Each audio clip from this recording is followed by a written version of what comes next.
नमस्कार मित्रांनो. खूप खूप स्वागत आहे तुमचं या डेटाबेसच्या सिरीजमध्ये. आज आपण वेगवेगळ्या सोर्समध्ये असणारा डेटा आपण डेटाब्रिक्समध्ये कसा घेऊ शकतो ते बघणार आहोत. आपला ॲज अ डेटा इंजिनियर म्हणून जेव्हा आपण काम करणार आहोत त्यावेळेस आपल्याला बऱ्याच वेळा वेगवेगळ्या सोर्समध्ये वेगवेगळ्या फॉर्मॅटमध्ये आपला डेटा स्टोअर असतो. तो आपण डेटाब्रिक्समध्ये कनेक्ट करत असतो आणि मग त्यानंतर त्याच्यावरती वेगवेगळे ऑपरेशन्स परफॉर्म करायचे असतात. मग तेच आपल्याला आज प्रॅक्टिकली बघायचं आहे. जिथे आपण काही CSV फाईल्स असतील आणि काही गुगल ड्राईव्हमध्ये आपण कसं कनेक्ट करू शकतो. जिथे आपण एक फाईल कनेक्ट करणार आहोत डेटाब्रिक्समध्ये ती कशी घ्यायची, तो डेटा आपण घेतल्यानंतर तो कसा एक्झिक्यूट करायचा ते आपण बघणार आहोत. तर डेटाब्रिक्समध्ये आपण प्रॅक्टिस कशी करू शकतो आणि हे टूल आपण फ्री टूल कसं आपण रजिस्टर करू शकतो ते मी मागच्या व्हिडिओमध्ये सांगितलेलं आहे. तो व्हिडिओ तुम्ही नक्की बघा आणि त्यानुसार तुम्ही याची प्रॅक्टिस करायला चालू करू शकता. तर चला तर मग सुरुवात करूया. तर सर्वात प्रथम आता डेटाब्रिक्समध्ये मी लॉग इन केलेलं आहे. जसं मी सांगितलं की आपल्याकडे जो डेटाब्रिक्सचं जे टूल आहे त्याच्यात आपल्याला वेगवेगळे ऑप्शन्स भेटतात इकडं लेफ्ट साईडला. हा इंटरफेस मी मागच्या व्हिडिओमध्ये तुम्हाला एक्सप्लेन केला होता. आता सिमिलरली आपण याच्यात आता नेमकं काय करू शकतो. आता इथं ऑप्शन्स आहेत का upload data, browse public data sets वगैरे. परंतु आता आपल्याला नेमकं काय करायचं तर जसं की मी तुम्हाला सांगितलं की वर्कस्पेस ही आपली महत्वाची गोष्ट आहे ज्याच्यात आपण वेगवेगळ्या गोष्टी करत असतो किंवा नवीन प्रोजेक्ट क्रिएट करू शकतो. परंतु आता आपण याच्यात वर्कस्पेसमध्ये आज आपण काही करणार नाहीत. कॅटलॉगमध्ये जाणार आहेत. कॅटलॉगमध्ये आपल्याला मी जे तुम्हाला सांगितलं की आपले जे डेटाबेसचे जसे स्कीमा असतात तसे स्कीमा इथे असतात. इथे ऑप्शन्स आहेत. डिफॉल्टमध्ये जर तुम्ही बघितलं की आता सध्या आपल्याकडं काही नाही म्हणजे हा एमटी स्कीमा आहे आपण असं म्हणू शकतो. आता याच्यात आपल्याला काही डेटा घ्यायचा आहे. म्हणजे काही CSV फाईल्स आहे किंवा काही JSON फाईल्स आहे ते आपल्याला ह्या सिस्टममध्ये घ्यायच्या आहेत. तर त्या कशा घ्यायच्या? तर त्यासाठी इथं या डिफॉल्ट स्कीमामध्ये आपण जर बघितलं इथे बघायचं आहे की व्हॉल्यूम, टेबल, मॉडेल आणि मेट्रिक व्ह्यू. आता आजच्या व्हिडिओवरती आपल्याला फक्त या दोन गोष्टींकडे लक्ष द्यायचं आहे व्हॉल्यूम आणि टेबल. मॉडेल आणि मेट्रिक व्ह्यू आपण नंतर बघणार आहोत. तर व्हॉल्यूम म्हणजे काय काइंड ऑफ अ फोल्डर म्हणजे जिथे आपण एक फोल्डर क्रिएट करू शकतो आणि टेबल म्हणजे काही डेटा आपण क्रिएट करू शकतो इन अ टॅब्युलर फॉर्मॅट. तर आता आपल्याला सर्वात प्रथम आपण ह्या व्हॉल्यूमवर क्लिक करणार आहोत आणि एक नाव देऊया आपण लेट्स से डेटाब्रिक्स सिरीज. ठीक आहे. आता याच्यात काही व्हॉल्यूम टाईप कसे आहेत ते आपण जे डिफॉल्ट ऑप्शन आहेत ते सिलेक्ट करूया. वर्कस्पेसमध्ये आपण करतोय आणि त्या डिफॉल्ट वर्कस्पेसमध्ये आपल्याला कोणत्या स्पेसिफिक वर्कस्पेसमध्ये पाहिजे असेल तर ते आपण करू शकतो. परंतु सध्या आपल्याला फक्त डिफॉल्ट वर्कस्पेसमध्ये ही व्हॉल्यूम क्रिएट करायचं आहे. मग आपण त्याला क्रिएट करू शकतो. आता तुम्ही बघू शकता डिफॉल्टच्या अंडर हे डेटाब्रिक्स सिरीज क्रिएट झालेला आहे. आता आपल्याला काय करायचं आहे अपलोड टू धिस व्हॉल्यूम म्हणजे काही डेटा आपल्याला अपलोड करता येईल का हे बघण्यासाठी आपण काय करू शकतो की इथं आपण हे अपलोड टू धिस व्हॉल्यूम आपण करू शकतो. आता इथं ह्याच्यावरती क्लिक केल्यानंतर आता आपण काय म्हणू शकतो की याच्यात आपलं काही फाईल्स असतात काही आपण डेटा दुसरीकडे कुठे सेव्ह असेल तो आपण इथे सेव्ह करू शकतो किंवा इम्पोर्ट करू शकतो. तो कसा करायचा आहे तर इथे ब्राउज करायचं आहे आणि सिलेक्ट फाईल्स किंवा फोल्डर्स लेट से एखादा फोल्डर डायरेक्ट आपल्याला इम्पोर्ट करायचे तर आपण फोल्डर सिलेक्ट करू शकतो. तर हे सिलेक्ट फाईल्स ऑप्शन्स चूज करायचं आहे. आता हे एक फोल्डर आहे जे माझ्याकडे आहे ज्याच्यात मी काही फाईल्स एकदम सिंपल सिंपल छोट्या छोट्या फाईल्स आहे जसं की कस्टमर्स रिलेटेड इन्फॉर्मेशन आहे, ऑर्डर्स रिलेटेड ह्या वेगवेगळ्या फॉर्मॅटमध्ये काही CSV आहे, काही JSON आहे .json फाईल वगैरे. तर हे कस्टमर CSV आपण एक फाईल आहे ही डेटाब्रिक्समध्ये इम्पोर्ट करण्यासाठी ही सिलेक्ट करा. ही केल्यानंतर आता इथे बघा ही फाईल्स इथं आलेली आहे. डेस्टिनेशन आपल्याला कुठे घ्यायचं आहे म्हणजे आता आपण एक डेटाब्रिक्स सिरीज ही क्रिएट केलेली आहे याच्यात आपल्याला हे घ्यायचं आहे. मग आपण जे इथं आहे ते तसंच राहून देऊया आणि अपलोड म्हणायचं आहे. ते केल्यानंतर आता आपल्याला हे अपलोड झालेली आहे. आता अपलोड झाली म्हणजे काय झालंय की आता आपल्याला इथं बघायचं आहे की डेटाब्रिक्स सिरीज इथे एक फाईल आलेली आहे जी आपण इथं साईज वगैरे दाखवत आहे. आता ही फाईल आपल्याला जर बघायचं जर झालं याच्यावर क्लिक केलं तर आता तुम्ही एक CSV फाईल आहे ज्याच्यात customer ID first name last name वगैरे असे काही कॉलम्स आहे आणि त्याच्यात काही डेटा आहे एकदम सिंपल काही डेटा आहे. 4-5 रेकॉर्डच आहे. आता याच्यात एक कॉपी पाथ म्हणून एक ऑप्शन आहे तो आपण सिलेक्ट करू शकतो. आता याला व्ह्यू करायचा आहे डेटा तर आपण कसं करू शकतो तर इथं एक ऑप्शन आहे ओपन प्रिव्ह्यू म्हणजे आपल्याला काही डेटा करायचा असेल तर इथे एक ऑप्शन आहे ते आपण करू शकतो. इथं कॉपी पाथ करू शकतो डाउनलोड फाईल डिलीट फाईल वगैरे हे ऑप्शन्स आहेत. आता हा डेटा तर आपल्याकडे आला, पण आपण आता एक्झिक्यूट कसं करायचं आहे, क्वेरी कशी लिहू शकतो आपण, जसे सिक्वल क्वेरी. मग या सिक्वल एडिटरमध्ये गेल्यानंतर आता मी तो पाथ त्या फाईलचा कॉपी केलेला आहे. आता आपण एक न्यू एसक्यूएल क्वेरी म्हणून एक ऑप्शन सिलेक्ट केल्यानंतर इथं आपण डायरेक्टली ते क्वेरी लिहू शकतो. त्या कसं करायचं, तर आपल्याला काय म्हणायचं, सिलेक्ट स्टार फ्रॉम, आणि हे एक ऑप्शन म्हणजे कोटेशन द्यायचं आहे. आणि त्यानंतर आता आपल्याला रन करायला गेलं तर ते एक्झिक्यूट होणार नाही. त्यासाठी आपल्याला त्या फाईलचं नाव द्यायचं आहे, CSV म्हणजे कोणत्या टाईपची फाईल आहे, मग CSV डॉट आणि मग तो पाथ पूर्ण, ज्या पाथमध्ये आपण ती सेव्ह केलेली आहे ती फाईल. आणि बाकीचे ऑप्शन्स वर्कस्पेस आहेत, ती डिफॉल्ट आहे. आपण फक्त काय म्हणू, रन ऑल म्हणूया. आणि इथे एक ऑप्शन येईल तुम्हाला की server start, warehouse start करायचे तर बाय फर्स्ट टाइम करत असेल तर, आणि आपण हे ऑप्शन सिलेक्ट करू शकतो आणि स्टार्ट अटॅच अँड रन, म्हणजे सर्व्हर चालू होईल.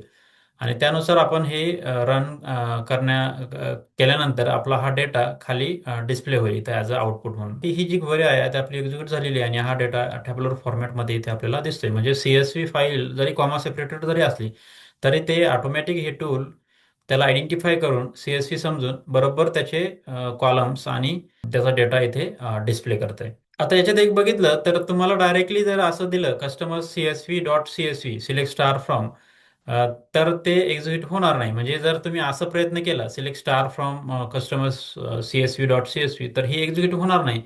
कारण की काय असतं ना, की CSV file as a directly import केलेली आहे आणि ती ॲज अ टेबलर फॉर्मॅटमध्ये आपण क्रिएट केलेली नाही. मग त्यासाठी आपल्याला काय करायचं आहे, तर हीच फाईल आपण कशा पद्धतीने टेबलच्या फॉर्मॅटमध्ये आणू शकतो, तर ते आपण बघू शकतो. तर त्यासाठी आपण इथे कॅटलॉगमध्ये जायचं आहे आणि इथे ह्याच्यात आपण ह्या वर्कस्पेसमध्ये आपली जी डिफॉल्ट वर्कस्पेसमध्ये आहे, इथं आपण ही तर क्रिएट केलेली आहे, हे व्हॉल्यूम क्रिएट केलेलं आहे किंवा फोल्डर क्रिएट केलेलं आहे. याच्यात आपण ती फाईल घेतलेली. परंतु आपण जर इथं डिफॉल्टमध्ये जर गेलो आणि इथे जर आपल्याला डायरेक्टली हे ऑप्शन सिलेक्ट केलं, क्रिएट टेबल, म्हणजे आपण काय करतोय, डायरेक्टली टेबल क्रिएट करतोय. मग टेबल कसा क्रिएट करायचा, तर त्यासाठी आपल्याला तीच फाईल आपली कस्टमर CSV ही फाईल आपण इथे घेऊ शकतो आणि टेबलच्या फॉर्मॅटमध्ये हा जो जो डेटा आहे CSVचा तो आपण स्टोअर करू शकतो. आता कॉलम्स आणि त्याच्या व्हॅल्यूज ह्या सेपरेटली इथं ऑटोमॅटिक ॲज अ टेबल म्हणून म्हणजे आयडेंटिफाय झालेले आहेत आणि आपण इथं क्रिएट टेबल म्हणू शकतो. आता हे जे आपलं डिफॉल्ट वर्कस्पेस आहे त्याच्यात आपण करण्याचा प्रयत्न करतोय. आता इथे बघा, ह्या टेबल्सच्या लिस्टमध्ये कस्टमर्स CSV आलेलं आहे. म्हणजे हा एक नवीन टेबल क्रिएट झाला आहे. याचा आयकॉन पण तुम्ही बघू शकता. आणि जर याला आपल्याला आता याच्यात भरपूर ऑप्शन्स आहेत. आता इथे AIचे भरपूर सजेशन्स असतात, आपण ते काही यूज करत नाहीचे. आता आपल्याला काय करायचं आहे की हे सर्व ऑप्शन्स, आता कॉलम इट्स टाईप वगैरे ह्या सर्व गोष्टी इथे दिसतात. आपल्याला बरेचसे काही चेंजेस करायचे असेल तर आपण इथे करू शकतो. याचा सॅम्पल डाटा इथं दिसतोय. मग त्यानंतर म्हणजे जो काही त्या टेबलमध्ये डेटा आहे तो डिटेल्स जर बघितले आपण तर बऱ्याच गोष्टी इथं आपल्याला त्याचे ऑप्शन्स दिसतात. की काय साईज आहे, किती कोणी क्रिएट केला वगैरे. तर अशा पद्धतीने हे बरेचसे ऑप्शन्स आहेत. अ, तर आता आपण इथे आल्यानंतर आता याला जर रिनेम करायचं झालं तर आपण काय म्हणू शकतो की याला इथे कस्टमर शिवाय CSVच्या ऐवजी फक्त आपण कस्टमर्स म्हणू शकतो आणि मग या टेबलचं नाव चेंज होईल.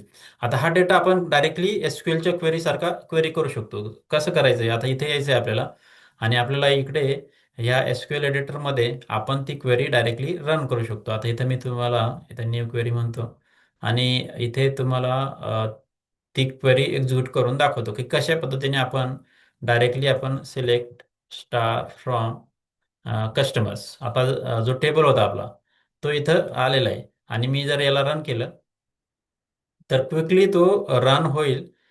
बघा इथे थोडं CSV जेव्हा डेटा असेल तेव्हा थोडासा टाइम घेतला, परंतु इथे तुम्ही बघू शकता की हे डायरेक्टली आता इथं काही स्कीमा वगैरे किंवा काही जसं टेबल डॉट CSV, जसं टेबल डॉट कस्टमर्स असं द्यायची काही गरज नाही. आता इथे डिफॉल्ट वर्कस्पेस आपण सिलेक्ट केलेली कारण की त्यातच ते आपला कस्टमर्स हा टेबल क्रिएट झालेला आहे. तर अशा पद्धतीने आपण ही CSV फाईल घेऊ शकतो. याच्यात अजून दुसरं एक ऑप्शन आहे. आता लेट्स से जेसॉन फाईल पण आपण करू शकतो. आता जेसॉन फाईल कशी क्रिएट करू शकतो? तर लेट्स से की आता आपल्याला ह्या वर्कस्पेसमध्ये ह्या डिफॉल्टमध्येच आपण अजून एक टेबल क्रिएट करू शकतो. तो कसा करायचा? क्रिएट टेबल आणि परत आपण आता इथे ही orders JSON dot JSON files आहे. आता ही आपण घेण्याचा प्रयत्न करूया. आता CSV फाईल सिंपल असतात, कॉमा सेपरेटेड, पण जेसॉन जरा थोडंसं वेगळं स्ट्रक्चर असतं. आता ते तरीही इथे आपल्याला काही द्यायची गरज पडली नाही, ऑटोमॅटिक हा घेतलेला आहे. आणि याला आपण इथं क्रिएट न्यू टेबल ऑप्शन्स असतोय. अ, याच्या टेबलचं नाव आपण इथं ऑर्डर्स इथे पण सिलेक्ट देऊ शकतो आणि क्रिएट टेबल म्हणायचंय. आता हा क्रिएट टेबल्स ऑर्डर्स हा क्रिएट झालेला आहे. आता तुम्ही बघू शकता की इथं दोन टेबल क्रिएट झालेले, एक ऑर्डर्स आणि कस्टमर्स. आता हा ऑर्डर्स आपण कसा डायरेक्टली क्वेरी करू शकतो? SQL एडिटरमध्ये जर गेलो आपण आणि इथे जसं आपण डायरेक्टली कस्टमर्स केलं होतं, तसं आपण इथं काय करू शकतो? ऑर्डर्स करू शकतो आणि याला रन करू शकतो. तर अशा पद्धतीने ह्या सर्व गोष्टी आपण करू शकतो. म्हणजे CSV फाईल झाली किंवा JSON फाईल झाली, त्या आपण घेऊन आपण इथे नॉर्मल SQL क्वेरी जसं रन करू शकतो तसं करू शकतो. आणि आपल्याला हा डेटा इथं घेऊन तो जे काही पुढचे ऑपरेशन करायचे ते आपण पुढे बघूया.